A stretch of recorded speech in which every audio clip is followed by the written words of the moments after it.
नरेंद्र मोदी की मां को गाली दिया गया और उसको राजनीति का मेन मुद्दा बना लेना, पूरे राज्य को बंद करने का आह्वान करना और बंद करना। मुझे लगता है कि ऐसी कोई घटना नहीं, कभी भी नहीं होनी चाहिए।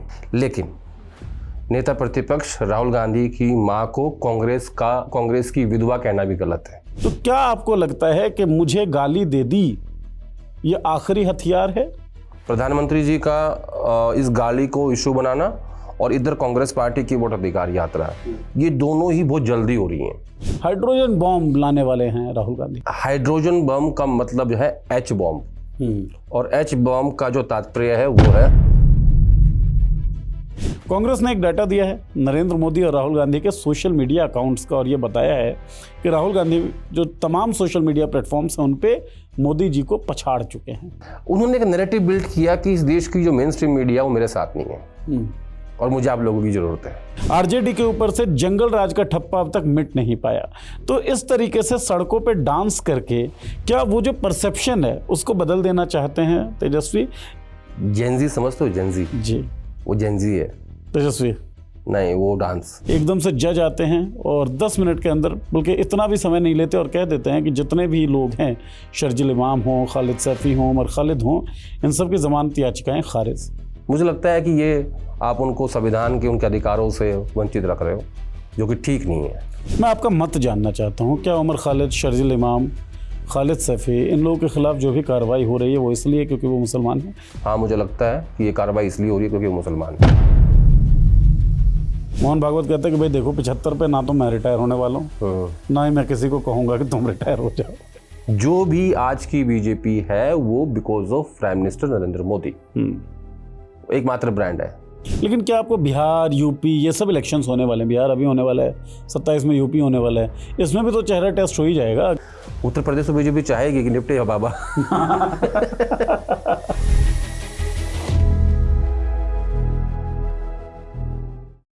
नमस्कार दोस्तों, पॉलिटिक्स के साप्ताहिक शो देखी जाएगी में एक बार फिर से आपका स्वागत है।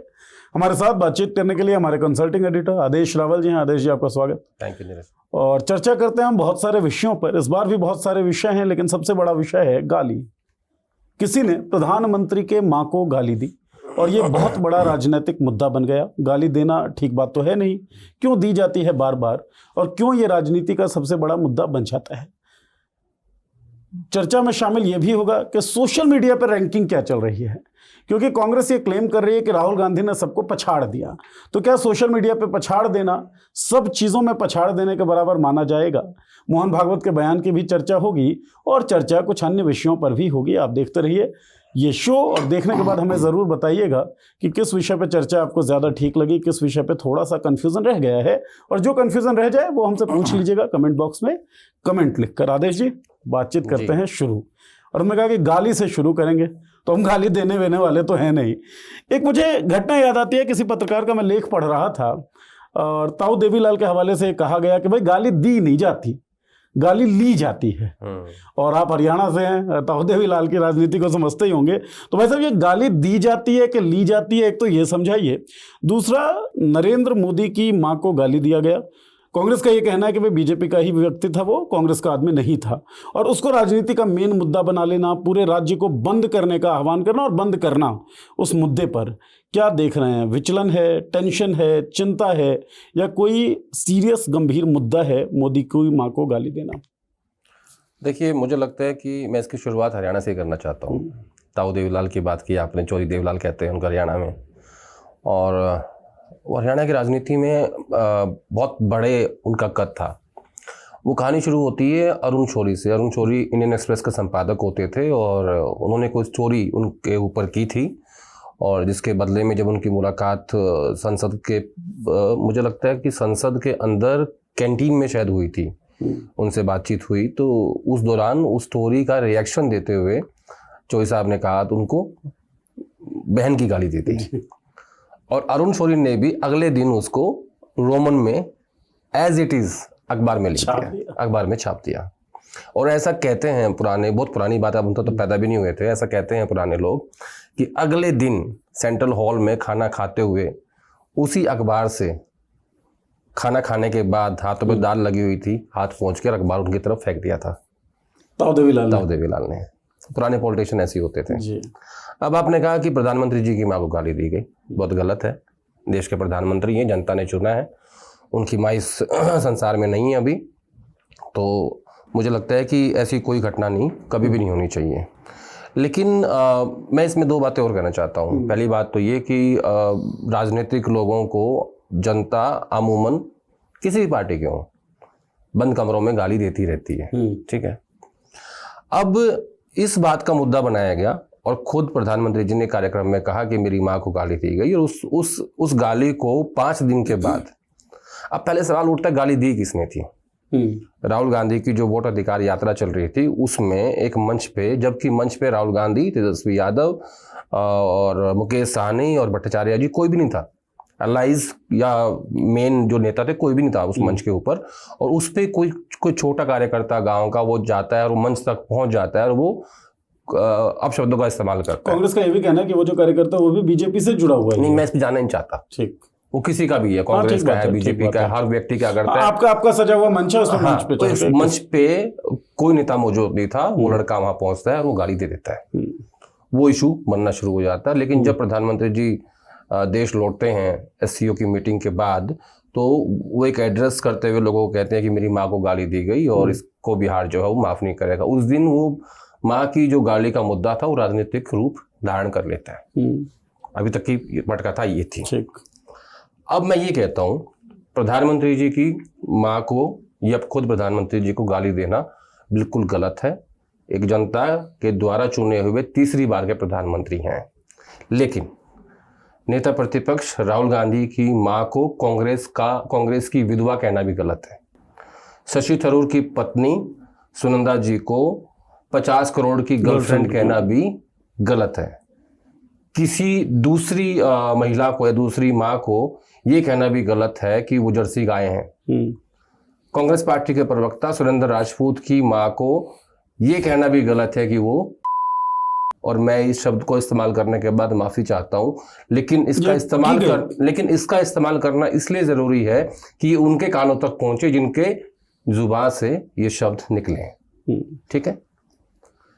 इसी तरीके से संसद के भीतर अपने साथी कलीग के लिए रमेश भदौड़ी का ये कहना भी गलत है कि तुम कटवे हो, तुम आतंकवादी हो। जनता द्वारा चुन के आए हैं, संसद के भीतर हैं। तो अगर प्रधानमंत्री जी की माँ को गाली देना गलत है, जिसको मैं खुद मानता हूं कि गलत है, तो फिर ये बाकी चीजें भी गलत है। ठीक बात है, ठीक है ना। तो अब दूसरी बात, अब मैं आता हूं इसके परसेप्शन पे। इस देश में इससे पहले हर व्यक्ति को सोचना पड़ता था, किसी को भी, और खासतौर पर प्रधानमंत्री जी के बारे में कुछ कहने पे।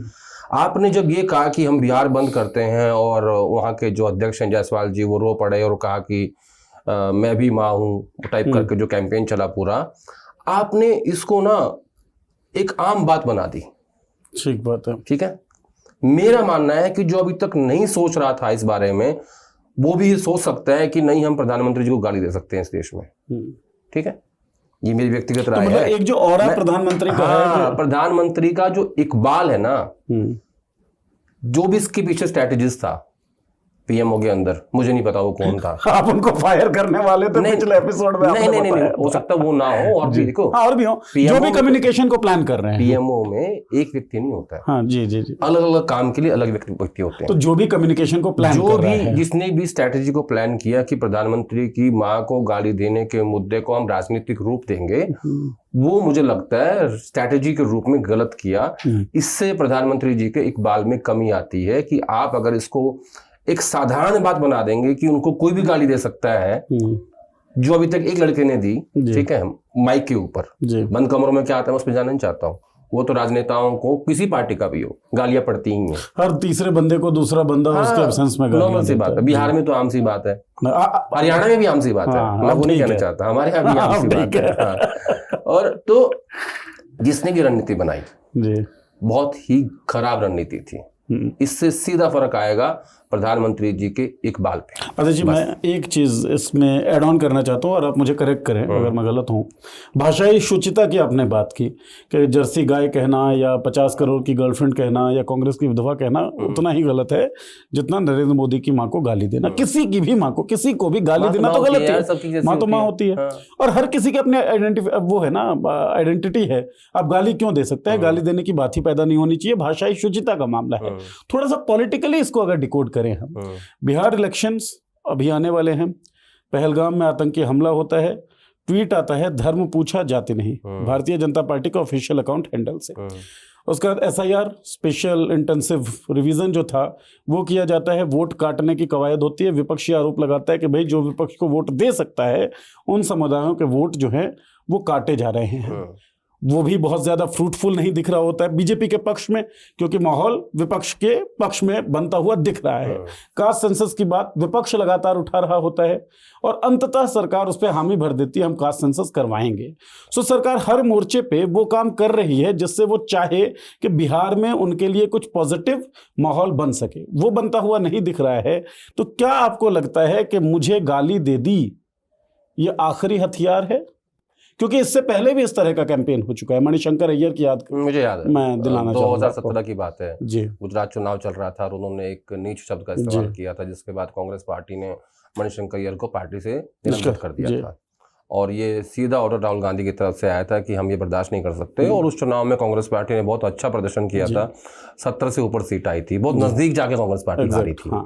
अब आपने कहा कि माँ की गाली का राजनीतिकरण हो गया बेसिकली, आप ये कहना चाह रहे हैं कि मुझे लगता है अभी चुनाव अनाउंस नहीं हुआ है। प्रधानमंत्री जी का इस गाली को इशू बनाना और इधर कांग्रेस पार्टी की वोट अधिकार यात्रा, ये दोनों ही बहुत जल्दी हो रही हैं। चुनाव जितना नजदीक आता जाएगा ना, चुनाव हर रोज चेंज होता है। और मैं तो ये मानता हूं कि जो आखिरी हफ्ते का चुनाव होता है, उस एक हफ्ते के भी 3 दिन बीतने के बाद जो चुनाव बचता है वो सेटल हो जाता है फिर। राइट, ठीक है। तो ये भी चुनाव की शुरुआत हुई है। क्या फाउंडेशन डल रही है? नहीं, इसको फाउंडेशन नहीं कह सकते। अब जैसे ही सितंबर के एंड में फाइनल वोटर लिस्ट आएगी, कितने नाम कटे, कितने नाम जोड़े, किस किस के कटे, ठीक है, उसमें यादव है, मुसलमान है, दलित है, OBC है, EBC है, पिछड़ा है, अगड़ा है, जो भी लिस्ट है, तब समझ में आएगा कि एक्चुअल उसका मकसद क्या था SIR का। पहली बात। दूसरी बात, बिहार बंद हो गया उस गाली के इशू पे। अब इसके बाद क्या? किसी भी टॉपिक को डिसाइड करने से पहले ये सोचना चाहिए कि ठीक है, हमने एक दिन बंद कर लिया, हमने एक दिन डिबेट करा दी, एक दिन PM ने बोल दिया, उसके बाद उसको कैसे कैरी फॉरवर्ड करेंगे, है ना? तो मुद्दा हमेशा ऐसा होना चाहिए जो चलता रहे। जैसे ये मुद्दा था वोट अधिकार यात्रा का। अब इन्होंने कहा कि ये चलेगा, ये 15 डेज की इन्होंने यात्रा की, वो चला 15 डेज तक। ये चाहे तो इसको आगे कंटिन्यू कर सकते हैं। कब कर सकते हैं? जिस दिन फाइनल लिस्ट आएगी और ये कहें कि देखिए हमारी तो वोट ही काट दी इन लोगों ने, हम दोबारा यात्रा करेंगे, है ना पॉसिबल वो, तो उसको आप आगे कैरी कर सकते हो। तो मुझे लगता है कि अभी शुरुआत है। इट्स टू अर्ली टू से कि भाई माँ की गाली ही फाइनल फाउंडेशन है या वोट अधिकार यात्रा ही फाइनल फाउंडेशन, मैं ऐसा नहीं मानता। अभी ये शुरुआत हुई है। अभी ये शुरुआत हुई है, क्या पता फाउंडेशन हो, क्या पता नहीं, बाद में विल गेट टू नो। आपने कहा कि जारी रख सकते हैं कांग्रेस या जो महागठबंधन है वो वोट अधिकार यात्रा के थ्रू जो चीज उसने शुरू की है उस कैंपेन को वो जारी रख सकती है। राहुल गांधी का भाषण आपने सुना ही होगा, आपका ट्वीट भी है उसके ऊपर।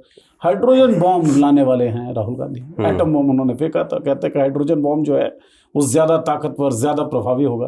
अंदर की खबरें आपको पता होती हैं सर? देखो, इसका मतलब समझो, इसको डिकोड करते हैं। हाँ। जो 7 तारीख को प्रेस कॉन्फ्रेंस हुई थी कर्नाटका की मधेपुरा सीट के ऊपर, उसके बाद यात्रा प्लान की गई। ठीक है। हालांकि ये प्रेस कॉन्फ्रेंस मुझे लगता है 4 या 5 तारीख को होनी थी, लेकिन उस दिन शिबू सोरेन जी का देहांत हो गया था जी। तो उसको 2 दिन के लिए टाल दिया गया। अब अगर इस यात्रा के बाद ही इसको छोड़ दें, इस मुद्दे को, तो ये तो मर जाएगा, जनता भूल जाएंगे, आपके राज्य के लोग तो भूल जाएंगे। ठीक है। तो उसके लिए करना क्या है, इनको इस मुद्दे को जिंदा रखना है। तो इनकी टीम पैरेलल काम कर रही है बहुत सारी विधानसभा और लोकसभा सीटों के ऊपर। और हाइड्रोजन बम का मतलब जो है H बॉम्ब, और H बॉम्ब का जो तात्पर्य है वो है हरियाणा के विधानसभा चुनाव से। ये मैं पहली बार रिवील कर रहा हूँ आपके शो में कि हरियाणा के विधानसभा चुनाव के नतीजों के ऊपर ये जो हाइड्रोजन बम है वो आएगा, और मधेपुरा सीट की तरह उसमें तमाम जो विधानसभाएं हैं जहां जहां गड़बड़ झाला हुआ है, क्योंकि मुझे मेरे पास जानकारी है, मेरे हिसाब से टोटल 22,000 वोटों से आप पूरा हरियाणा हारे हो। यानी बीजेपी और कांग्रेस का जो वोट बैंक का डिफरेंस था, जो वोट का डिफरेंस था, वो सिर्फ 22,000 का था। सीटें 37 और 48 हैं, 37 कांग्रेस पार्टी की, 48 बीजेपी की है, लेकिन जो वोट का डिफरेंस है वो महज 22,000 है। ये वैसा ही है जैसा उस दिन बताया गया था कि 25 सीटें ऐसी हैं जिनका जो मार्जिन है वो 33,000 से कम है जी। ठीक है, तो हरियाणा की विधानसभा सीटों पे काम चल रहा है पैरेलल, और मुझे लगता है कि 10 तारीख के बाद इसकी तारीख तय हो जाएगी कि ये प्रेस कॉन्फ्रेंस कब होगी, और राहुल गांधी फिर जो वो हाइड्रोजन बम की बात कर रहे हैं वो हरियाणा के रिजल्ट्स की बात करेंगे। जिन जिन राज्यों में लोकसभा चुनाव के बाद कांग्रेस पार्टी हारी है, आप देखो महाराष्ट्र, हरियाणा, उन पे ज्यादा फोकस है। तो मेरे पास जो जानकारी है वो ये है कि 10 तारीख के बाद एक तारीख तय हो जाएगी और इस विषय को जिंदा रखा जाएगा। तो हाइड्रोजन बॉम्ब दरअसल हरियाणा बॉम्ब है। हरियाणा बॉम्ब है। चलिए, ये मुझे लगता है बड़ी जानकारी आप लोगों के लिए भी होगी, मेरे लिए तो थी, और धन्यवाद आदेश जी ये जानकारी देने के लिए। इसी तरह के आरोप और इसी तरह के उद्घाटन करने के बाद, भारत जोड़ो यात्रा के बाद से खास तौर पे राहुल गांधी का क्रेज, आकर्षण सोशल मीडिया प्लेटफॉर्म्स की बात अगर हम करें तो बढ़ा है। लोगों के अंदर जो उनके विरोधी भी हैं वो ये कहने लगे हैं कि भाई राहुल गांधी अब ऐसा नहीं लगता कि वो नॉन सीरियस आदमी और गंभीर आदमी दिखता है। कांग्रेस ने एक डाटा दिया है नरेंद्र मोदी और राहुल गांधी के सोशल मीडिया अकाउंट्स का, और ये बताया है कि राहुल गांधी जो तमाम सोशल मीडिया प्लेटफॉर्म्स हैं उन पे मोदी जी को पछाड़ चुके हैं। कितना इम्पैक्ट डालेगा सर सोशल मीडिया में किसी को पछाड़ देना? कोई इम्पैक्ट डालेगा भी या नहीं डालेगा, ये बताइए। मैं इसको ऐसे को देखता हूँ कि ये डाटा 1 महीने का है, 30 दिनों का, 21-22 दिनों का डाटा है, उसमें पछाड़ दिया है। लेकिन इनिशियली स्टार्टिंग में जब मोदी जी आए थे 2014 में और 19 तक और उसके बाद तक भी उनका कोई मुकाबला सोशल मीडिया पे नहीं हो पाता था। राहुल गांधी उनके आगे कहीं भी नहीं टिकते थे।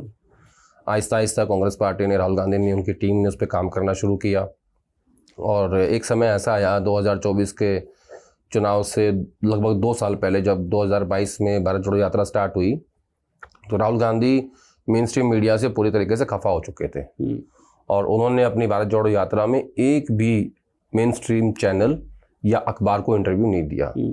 यूट्यूबर्स को चुना गया, इन्फ्लुएंसर्स को चुना गया, उनको इंटरव्यू दिए गए, और चलते चलते ये बात 2024 के लोकसभा चुनाव तक आ गई, और ऐसा माहौल हो गया देश के अंदर कि जो मेन स्ट्रीम मीडिया वो सत्ता पक्ष के साथ है और जो सोशल मीडिया है वो विपक्ष के साथ है। ठीक है, तो और पैरेलली उन्होंने क्या किया, अपना यूट्यूब भी स्टार्ट कर दिया खुद का। और जब भी वो जिनसे मिलते थे तो उसकी वीडियो डालते थे। सीरीज ऑफ पॉडकास्ट भी किया था उन्होंने। वो पॉडकास्ट तो बहुत कम किया था, लेकिन जब वो किसी बाइक मैकेनिक से मिलते हैं या किसी बढ़ई से मिलते हैं या किसी किसान से मिलते हैं तो वो पूरा एक कुली, बहुत सारे लोग हैं उसमें, वो सारे वीडियोस बनते थे और वो उनके अपने चैनल पे अपलोड हो जाते थे जी। तो इवन भारत जोड़ो यात्रा के दौरान भी क्या कहते हैं इन लोगों ने कि जो इंटरव्यूज जा रहे थे वो कहते थे कि पहले मैं अपने यहाँ पे डालूंगा, हालांकि उनका जो चैनल है यूट्यूब का मोनेटाइज नहीं है ताकि कोई स्ट्राइक ना कर पाए जी। तो बाकी फिर आप लोग इसको यूज कर लीजिएगा। हालांकि एक ऐसे यूट्यूबर थे जिन्होंने इसमें उल्टा कर दिया था। तो उस हिसाब से आप देखो तो राहुल गांधी सोशल मीडिया में उन्होंने एक नैरेटिव बिल्ड किया कि इस देश की जो मेन स्ट्रीम मीडिया वो मेरे साथ नहीं है और मुझे आप लोगों की जरूरत है। तो आज कांग्रेस पार्टी जितनी भी चीजें करती है वो ज्यादा डिपेंडेंट रहती नहीं है। हालांकि जब 2024 का लोकसभा चुनाव का रिजल्ट आया 240 सीट बीजेपी की आई, कांग्रेस पार्टी अप्रोक्सीमेट 99 सीट पे पहुंच गई, 100 पे पहुंच गई, 1 सीट कम रह गई थी, तब थोड़ा सा रुख बदला मेन स्ट्रीम मीडिया का विपक्ष को लेके, दिखाना शुरू किया। फिर राहुल गांधी एलओपी हो गए, लेकिन जैसे जैसे फिर हरियाणा और महाराष्ट्र 2 चुनाव हारे और फिर से वही रुख हो गया, सुर बदल गए फिर से। हाँ, तो इस बात से वो फुली कन्विंस्ड है और उनको लगता है कि नहीं, मेन स्ट्रीम मीडिया मेरे साथ नहीं है।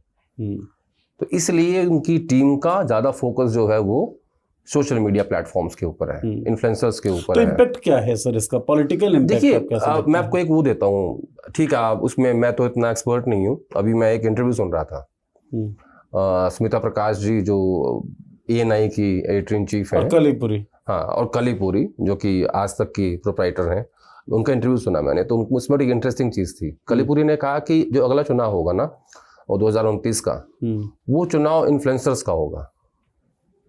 ओके, ठीक है, तो ये लोग प्रोप्राइटर हैं, दूर की सोचते हैं, इतना बड़ा ग्रुप चला रहे हैं जी, ठीक है ना। मतलब Kalli Purie is like Ekta Kapoor of Indian media industry जी, भाई। वो किसी को भी नागिन बना सकती हैं, वो किसी को भी सास बना सकती हैं, वो किसी को भी ससुर बना सकती हैं, किसी को बहू बना सकती हैं।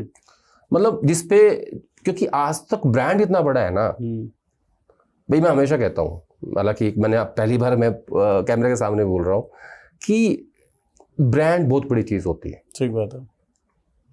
ब्रांड के बिना आप कुछ नहीं होते। कोई दिखा दे मुझे बिना कलीपुरी के ब्रांड बन के, जो आज अपने आप को ब्रांड समझते हैं। अगर आप एक हफ्ता उस आज तक से दूर हो जाओगे, और ये मैं सबके बारे में बात कर रहा हूँ, आज तक स्पेसिफिक की बात नहीं कर रहा हूँ, अगर आप एक हफ्ता उससे दूर हो जाओगे, कोई नहीं पूछेगा आपको, लोग भूल जाएंगे आपको। ऐसा भी तो होता है सर कि व्यक्ति अपने आप में ब्रांड होता है, संस्थान से बहुत बड़ा? कम, बहुत कम, बहुत सारे उदाहरण हैं। बहुत कम, मैंने कहा। अच्छा, जब आप आउट ऑफ 100 उसको कैलकुलेट करोगे ना, ठीक है। उसकी जो परसेंटेज है वो बहुत कम आएगी। ज्यादातर लोग ब्रांड इसलिए होते हैं क्योंकि वो बड़े ब्रांड्स में काम कर रहे होते हैं। क्यों चाहिए आपको करण जौहर की फिल्म? क्योंकि ब्रांड है, धर्मा प्रोडक्शन। ठीक बात है। ऐसे ही जैसे मैं बात कर रहा कलीपुरी की, कलीपुरी भी एक ब्रांड है।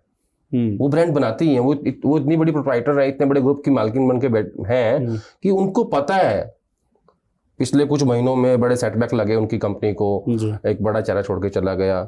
तो मैं उस इंटरव्यू को जब देख रहा था ना, मैंने उसमें ऑब्जर्व किया कि शायद कलीपुरी बहुत आहत है इस बात से, नहीं कि उनका एक मेन एडिटर छोड़ के चला गया, इस बात से कि उस एडिटर ने दूसरी कंपनी में जाके उनके लोगों को तोड़ने की कोशिश करी, टीम तोड़ने की कोशिश करी। आप चले गए, ठीक है, कोई बात नहीं। उन्होंने इस इंटरव्यू में कहा कि पर्सनल लॉस तो था लेकिन प्रोफेशनल नहीं था। आपको इस पे कहानी सुनाता हूँ एक छोटी सी। हाँ सर, इरशाद। अब आएगा मजा। बहुत छोटी कहानी है जी। कैसे बड़े प्रोप्राइटर्स जो है वो सोचते हैं, कैसे वो मैसेज देते हैं, क्या उनका तरीका होता है। अभी एक कैबिनेट मिनिस्टर के यहाँ पे गणेश चतुर्थी की पूजा थी।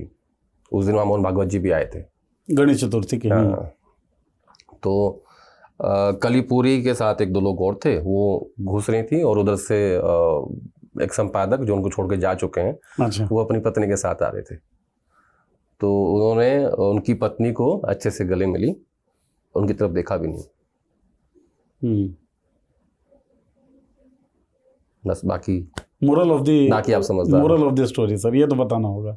मोरल ऑफ द स्टोरी ये है कि जैसे मैंने कहा कि वो इस बात से दुखी नहीं है कि आपने कंपनी को छोड़ दिया। वो इस बात से, ये मेरी पर्सनल व्यक्तिगत राय है, इसमें किसी का कुछ है नहीं है जी। वो इस बात से दुखी हैं कि तुमने मेरे लोगों को तोड़ने की कोशिश करी। और फिर उन्होंने एक बात और कही। स्मिता प्रकाश ने एक सवाल पूछा। उन्होंने पूछा कि जब बरखा दत्त ने एनडीटीवी छोड़ा तो लगा कि शायद वो अब खत्म हो जाएगा। तो कलीपुरी कहती हैं कि तब तो हुआ या नहीं है मुझे नहीं पता, बट अब जरूर हो जाएगा। अच्छा। लेकिन मुझे उसमें ये भी लगा कि कलीपुरी का वो पहला इंटरव्यू था, ठीक है, और उसमें उन्होंने आज तक एज ए ब्रांड की बात की, जो छोड़ के चले गए उनकी बात करी, एनडीटीवी की बात करी कि बिलियनियर चैनल, ठीक है। बट मुझे उसमें ये भी लगा कि इतनी बड़ी मतलब कॉल्ड हिम की she is queen of media, उनको ये सब करने की आवश्यकता नहीं थी। अगर मैं उनका स्ट्रेटेजी देख रहा होता, मैं ये इंटरव्यू होने नहीं देता। कम्युनिकेशन स्ट्रेटेजिस्ट मोदी से लेके यहाँ तक सारे फेल हो रहे हैं क्या?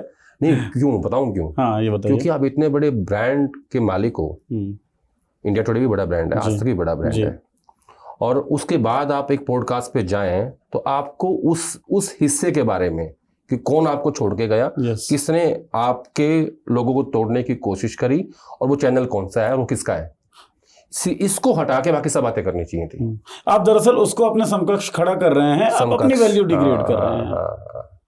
इसका उदाहरण देता हूँ आपको। और ये उदाहरण जुड़ा हुआ है कलीपुरी के इंटरव्यू से। प्रवीण तोगड़िया हमेशा कहते थे सोनिया गांधी विदेशी महिला है, ये है वो है। तो प्रियंका गांधी से किसी ने सवाल पूछा रायबरेली में कि प्रवीण तोगड़िया ने ऐसा ऐसा बोला है, तो बोला ये कौन है? हाँ ठीक, मैं तो नहीं जानती। तो जब उनसे सवाल पूछा गया था ना, तो वो कह सकती थी कि आप किसकी बात कर रही हो, हमारा तो रोज लोग आते हैं, रोज जाते हैं, ठीक है, हमें क्या फर्क पड़ रहा है। आप अपना स्टेचर अपने स्टेचर को मेंटेन रखना चाहिए था, जहां आप खड़ी हैं आपको वही अपने आप को रखना चाहिए था, आपको वहां से यहाँ आने की आवश्यकता नहीं थी। तो जो भी उनकी स्ट्रेटेजी प्लान कर रहा था, इंटरव्यू देती उस वाले पार्ट को हटा के देती। ये मेरी व्यक्तिगत राय है। ठीक बात है, अपने आप को डिग्रेड नहीं करना चाहिए था। अच्छा, ब्रांड जो होता है, she is proprietor, right, and not only proprietor. मैंने कहा ना कि वो मीडिया इंडस्ट्री की एकता कपूर है जी। ये पता क्या है, मैं हमेशा एक बात कहता हूँ, ये रामलीला की तरह है। जिसको मुकुट लगाया वो भगवान राम, जिसको पूंछ लगाई वो हनुमान। ठीक बात है, ये वैसा है। वो जो डायरेक्टर है वो तय करेगा कौन हनुमान बनेगा, कौन राम बनेगा। कलीपुरी को ये नहीं करना चाहिए था। ठीक, अपने आप को डिग्रेड किया गया। चले, ब्रांड की बात खूब हो रही है कि भाई ब्रांड कैसे बनते हैं, ब्रांड कैसे बनाए जाते हैं, ब्रांड कैसे बदले जाते हैं, ये भी बहुत ज़रूरी है। आपका किसी बारे में परसेप्शन अगर गलत हो गया और आप चाहते हैं कि भाई इस परसेप्शन को बदला जाए, तो आपको बहुत सारे काम करने होते हैं। और ये मैं पूछ इसलिए रहा हूँ क्योंकि एक वीडियो की तरफ मेरा ध्यान गया अचानक से। वीडियो तेजस्वी यादव साहब का है। एक सड़क पे रुकते हैं, कुछ लड़के डांस कर रहे होते हैं, तेजस्वी उनके साथ डांस करने की कोशिश करने लगते हैं। मैं भी करूं तो शायद वैसा ही करूंगा जैसा वो कर रहे थे। मैं ये बेहतर कर लूंगा। हो सकता है। मैं अभी सर बिहार घूम के आया है ना, बिहार में मैंने लोगों से बातचीत की। जंगल राज का जो स्टैंप है वो अभी तेजस्वी यादव या आरजेडी के ऊपर है। तेजस्वी यादव पे इसलिए क्योंकि वो आरजेडी के हिस्सा हैं। 20 सालों से नीतीश कुमार शासन चला रहे हैं, लेकिन आरजेडी के ऊपर से जंगल राज का ठप्पा अब तक मिट नहीं पाया। तो इस तरीके से सड़कों पे डांस करके क्या वो जो परसेप्शन है उसको बदल देना चाहते हैं तेजस्वी, या उस डांस, आपने देखी होगी वीडियो, तो उस वीडियो में कोई निहितार्थ आपको दिखा क्या, डिकोड कुछ कर पाए आप उस वीडियो को? जेनजी समझते हो? जेनजी जी समझते हो? वो जेनजी है तेजस्वी, नहीं वो डांस। हाँ, बेसिकली तेजस्वी की जो छवि है कि ये लालू यादव के बेटे हैं और वो एकमात्र ऐसे पॉलिटिशियन जिनकी माँ और पिताजी दोनों मुख्यमंत्री रहे हैं। ये बात मैं हमेशा कहता हूँ। और उनके ऊपर आरोप ये रहता है कि ये यादव की और मुसलमानों की पार्टी है जी। हालांकि जब मैं उनके विधायकों की लिस्ट उठाकर देखता हूँ तो उसमें आपको सब जातियों के लोग मिलेंगे, ब्राह्मण भी है, ठाकुर भी हैं, ठीक है, ओबीसी भी हैं, ईबीसी भी हैं, दलित भी हैं, यादव भी हैं, मतलब सोशल जस्टिस जिसकी बात होती है विधायकों में तो दिखाई देता है। लेकिन क्या होता है, वो परसेप्शन की लड़ाई में हारे हुए हैं, और खासकर मेन स्ट्रीम मीडिया में। तो बेसिकली मुझे ये ऐसा नहीं लगता कि तेजस्वी यादव कहीं से जा रहे थे और बच्चों ने कहा कि रुक जाइए और वो रुक गए और फिर कहा कि डांस कर लीजिए और उन्होंने डांस कर लिया। नहीं, बेसिकली जो भी कोई कैंपेन टीम है उनकी, कोई टीम ऐसी उन्होंने हायर कर रखी है जो उनके ऊपर काम कर रही है, तेजस्वी यादव के ऊपर, उनकी पार्टी के ऊपर, उनके परसेप्शन के ऊपर। क्योंकि वो रीजनल पार्टी है तो तेजस्वी यादव ही पार्टी है जी, ठीक है। और अब जब से तेज प्रताप पार्टी से बाहर हुए तो सबको पता है कि लालू जी के जो उत्तराधिकारी हैं वो तेजस्वी यादव जी, ठीक है। तो बेसिकली उस कंपनी की ये स्ट्रैटेजी रही होगी कि आप यहाँ से गुजरिएगा और यहाँ पे ये कुछ युवा मिलेंगे, उसके बाद आपको डांस करने के लिए कहेंगे और आपको वो करना है जी। ये किस लिए हो रहा है? ये इंस्टाग्राम के लिए हो रहा है, जेनजी के लिए हो रहा है। हाँ, तो इसके पीछे मैसेज क्या है? मैसेज इसके पीछे मैसेज ये है कि अदर देन यादव एंड मुसलमान, ये एक मॉडर्न लड़का है जो डांस करना भी जानता है, जो इंस्टा पे जो युवा देख रहे हैं उनके लिए कंटेंट क्रिएट कर रहा है, बता रहा है कि हाँ मैं इतना कंजर्वेटिव माइंड का बंदा नहीं हूँ कि जो सिर्फ जातियों में और धर्म में उलझा रहे, मैं ये भी हूँ। तेजस्वी यादव के जो अलग पहलू हैं राजनीति के अलावा, उनको बाहर लाया जा रहा है। ये उसकी पहली कड़ी थी। मैं इसको ऐसे देखता हूँ। ये सब जो मैसेजिंग है काम कर पाती है सर? क्यों नहीं कर पाती? मतलब राहुल गांधी टी शर्ट पहनते हैं, लद्दाख जाके बाइक चलाते हैं, और कौन सी बाइक, कोई KMT बाइक है शायद, यामा की, बड़ी महंगी बाइक है, और कार्गो पैंट पहनते हैं, पैदल चलते हैं, दाढ़ी बड़ी कर लेते हैं। ये आजकल के युवा को बड़ा पसंद आता है, स्टाइल बन जाता है। कोई राजनेता ऐसा है जो डांस भी कर रहा है, ठीक है, कोई बाइक चला रहा है, स्विमिंग कर रहा है, आज एक बार राहुल गांधी कहीं केरल में थे शायद, और वो उन्होंने डाइव किया था, जब वो बाहर आए तो उनके एब्स दिख रहे थे। जी जी। तो ये नेचुरल नहीं होता है, ये कराया जाता है, पूरे कम्युनिकेशन स्ट्रेटजी का हिस्सा होता है। हाँ, स्ट्रेटेजी का हिस्सा होता है। जो पॉलिटिशियंस की जो इमेज बिल्डिंग है वो ऐसे होती है। तो तेजस्वी यादव का जो वो डांस है वो साधारण डांस नहीं है। ऐसा कभी हो सकता है तेजस्वी यादव काफिला जा रहा है और वो रुक के डांस कर रहे हैं, बिल्कुल नहीं हो डांस सकता कर रहे हैं, कैसे यार? ऑब्वियसली प्लान्ड होगा, 100% हमें भी कुछ समझ रहे हो क्या? वही है क्या? या हमारे यहाँ पे लिखा हुआ है? लिखा तो नहीं है और वो दिख भी नहीं रहा। अच्छा, सवाल इसलिए पूछा मैंने, इम्पैक्ट नहीं, हमारा काम है चीजों को डिकोड करना। जी। तो आपने मुझसे सवाल पूछा और मेरी समझ ये कहती है। हाँ, नहीं, बिल्कुल ठीक बात है, मेरी समझ भी यही कहती है। सवाल मैंने इसलिए पूछा क्योंकि आपने कहा कि कम्युनिकेशन स्ट्रेटजी होता है कि हमको किस तरीके से किसी चीज़ के बारे में परसेप्शन क्रिएट करना है। ये पॉजिटिव भी हो सकता है, नेगेटिव भी हो सकता है। राहुल गांधी के बारे में भी हमने देखा कि नेगेटिव परसेप्शन फैलाने की खूब कोशिश हुई और सालों तक राहुल गांधी उस परसेप्शन से जूझते भी रहे। एक और लड़का है सर जो जेल के अंदर है, उसके खिलाफ भी बहुत ज़बरदस्त नेगेटिव परसेप्शन फैलाया गया। एक लड़का बाहर घूम रहा है, कांग्रेस पार्टी में ही है, कन्हैया कुमार, उसके खिलाफ भी नेगेटिव परसेप्शन खूब फैलाया गया। उमर खालिद जेल के अंदर है, टुकड़े टुकड़े गैंग का मेंबर बता दिया गया, उसे देशद्रोही बताया गया। सुनवाई नहीं हुई, जेल के अंदर कैद रहा। एकदम से जज आते हैं और 10 मिनट के अंदर, बल्कि इतना भी समय नहीं लेते और कह देते हैं कि जितने भी लोग हैं, शर्जिल इमाम हों, खालिद सैफी हों, उमर खालिद हों, इन सब की जमानत याचिकाएं खारिज। इसके पीछे जब आप उमर खालिद या तमाम लोगों के केसेस को देखते हैं जो जेल के अंदर हैं बिना सुनवाई के, क्या समझ में आता है? देखिए, मैं ये कहता हूं कि अगर वो दोषी हैं, अच्छा मैं मान लेता हूं कि वो दोषी हैं, आप ट्रायल करो, ठीक है, उनको कन्विक्ट करो और फिर वो सजा काटे अपनी, ठीक है। लेकिन 2020 की बात है, दिल्ली दंगे 20 की बात है, राइट। और मुझे अच्छे से याद है अमेरिका के प्रेसिडेंट डोनाल्ड ट्रंप जी दिल्ली में थे, देश की राजधानी में, और उसी राजधानी में दंगे हो रहे थे। जी। आपने उन दंगों की साजिश में या आरोप में या षड्यंत्र में, जो भी आपका आरोप है पुलिस का, उनको अरेस्ट किया और तब से लेकर आज तक वो जेल में है। सबसे महत्वपूर्ण बात यह है कि जब मैं छोटा था और फिल्में देखता था तो उसमें आता था कि कानून अंधा होता है, उसकी आंखों पे पट्टी बंधी होती है, वो तो सिर्फ सबूत देखता है, ठीक है ना, और कुछ देखता नहीं है वो। तो यहाँ ना आप संविधान में उस लड़के को और उन सब लड़कों को जो भी जेल में हैं दिए हुए अधिकारों का आप उनको वंचित रख रहे हो। कानून, संविधान उनको यह अधिकार देता है कि पुलिस उनके मैटर में चार्जशीट दाखिल करे उनके केस में, और उसके बाद ट्रायल हो, अगर वो दोषी हैं तो छूट जाए, और उन्होंने अगर कोई गुनाह किया तो जेल में जाए और सजा काटें। बिना ट्रायल के किसी को आप 5 साल तक जेल में रख सकते हो। एक और के बताता हूं मैं, ऐसा आपको याद है 2-3 लड़के पार्लियामेंट के अंदर घुस गए थे और उनके रंग जो उड़ाया था, वो सिक्योरिटी ब्रीच था, नो डाउट, वो कोई भी हो सकते थे, वो सिक्योरिटी फेलियर भी था जी। जो भी पार्लियामेंट की सिक्योरिटी में है या पुलिस है या स्पेशल सेल है, जो भी है, सब जितने भी लोग सिक्योरिटी में वो सब था। क्या कभी दिल्ली पुलिस ने उसके ऊपर प्रेस कॉन्फ्रेंस करके ये कहा कि ये लड़के कौन थे, कहां से आए थे, इनकी मंशा क्या थी, क्या हुआ क्या नहीं हुआ? कोई जानकारी इस बात की नहीं है आज तक। एक आधिकारिक प्रेस कॉन्फ्रेंस दिल्ली पुलिस ने करके ये नहीं बताया कि हाँ हमने, ये लोग आए थे, इनकी मंशा ये थी, हमने इनको अरेस्ट कर लिया है। हालांकि उनमें से किसी की बेल भी हो गई है, ठीक है। तो उमर खालिद और उनके बाकी साथियों को आप ट्रायल नहीं कर रहे हो, बेल उनकी खारिज हो रही है। मैं साफ साफ कह रहा हूं, मैं उनको कोई भी ये नहीं कहना चाहता कि वो दोषी हैं या नहीं है, नहीं, ये फैसला कोर्ट को करना है। और सुप्रीम कोर्ट को ना अपनी आंखों से पट्टी थोड़ी सी हल्की से नीचे कर लेनी चाहिए। कितने सारे माय लॉर्ड्स बैठे हैं, है ना, आप लोगों को देखना चाहिए ना, ये कन्विक्ट कर दो ना उसको, अगर दोषी है तो जेल डाल दो। कस्टोडियन है आप कॉन्स्टिट्यूशन का।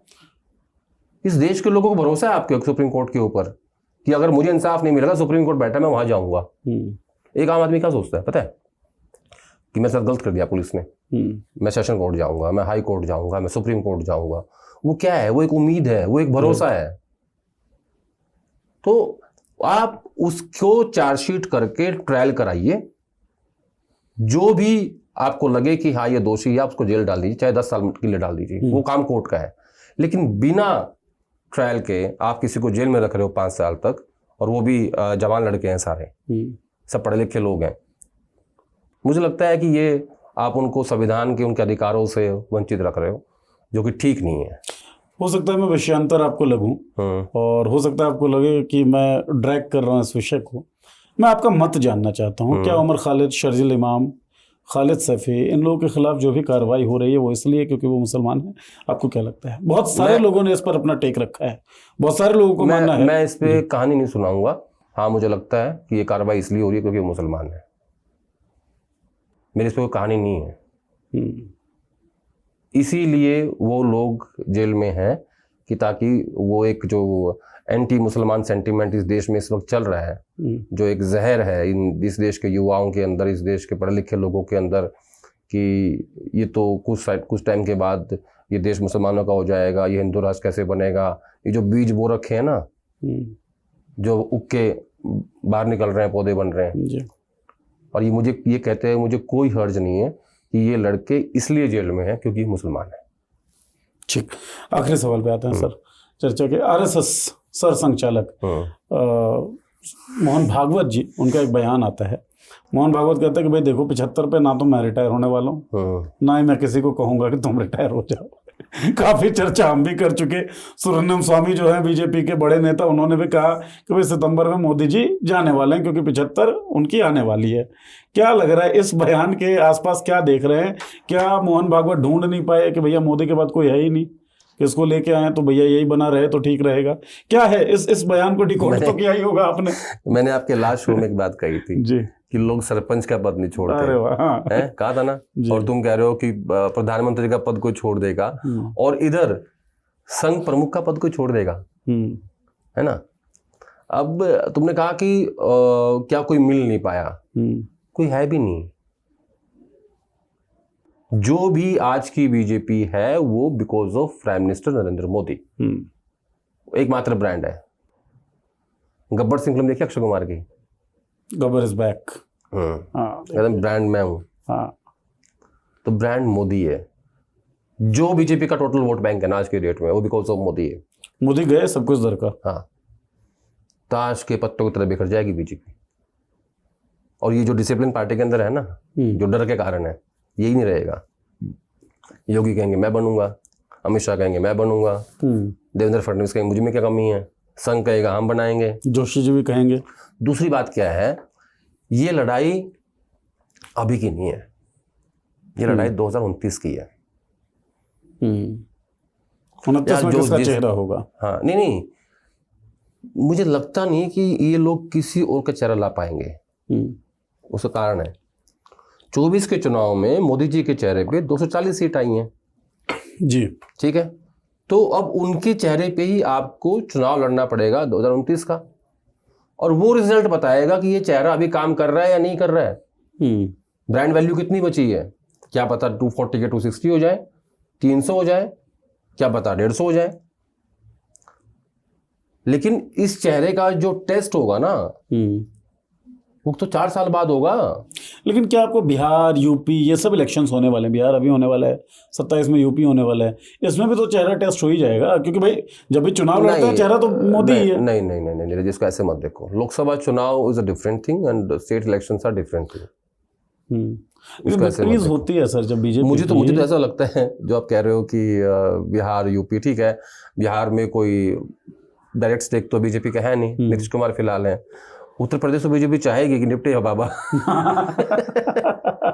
क्योंकि अगर वो थर्ड टाइम उत्तर प्रदेश के मुख्यमंत्री बन जाते हैं लगातार, राइट, तो उनको कौन रोक लेगा 29 में? एग्जैक्टली यही बात तो मैं कह रहा हूँ सर, कि 27 में चुनाव हो जाता है, अगर बीजेपी जीत गई तो यार भाई बाबा जीता है, तो बाबा का जो क्रेडेंशियल है वो बढ़ जाएगा। वो फोटो देखी थी जब बाबा के कंधे पे हाथ रख के मोदी जी कॉरिडोर में लेके जा रहे थे उनको? हाँ, मॉर्निंग वॉक नहीं था, वॉक जैसा कुछ था। वॉक जैसा था, देखी थी वो जी। क्या थी वो? कम्युनिकेशन स्ट्रेटजी नहीं, मैसेजिंग, कि मैं हूं तो तू है। ऐसे नहीं करेगी बीजेपी। बड़ा भाई मैं हूं, मैं ही हूं, बड़ा छोटा, चाचा, ताऊ, बाबा सब मैं ही हूं। इकलौता मैं हूँ, मेरे अलावा कुछ भी नहीं, यही मैसेजिंग है।